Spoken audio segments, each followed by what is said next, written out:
आयुष्यात आजपर्यंत मी खूप अनुभवलं, खूप वेळा तुमच्याशी शेअर करावं असं वाटलं नक्की म्हणून मी करते.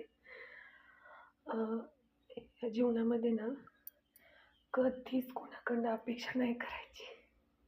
कारण जेव्हा आपण एखाद्याकडनं अपेक्षा खूप करतो, कशाची पण असू दे, निराशा मिळते. जेव्हा ती आपल्या त्या म्हणण्या आपल्यासारखं वागत नाही तेव्हा. त्यामुळे कोणाकडेही करायची नाही. फक्त देवाची सेवा करायची. नाही जमली पूजा तरी मनातून देवाला हाक मारायची आणि नित्यकर्म चांगलं करायचं नेहमी. कर्म आपलं बस.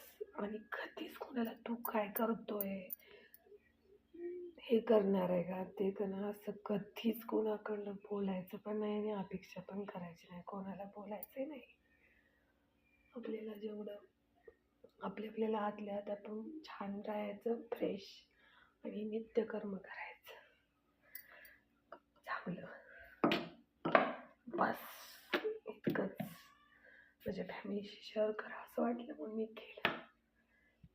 आवडली असं नक्की नाही.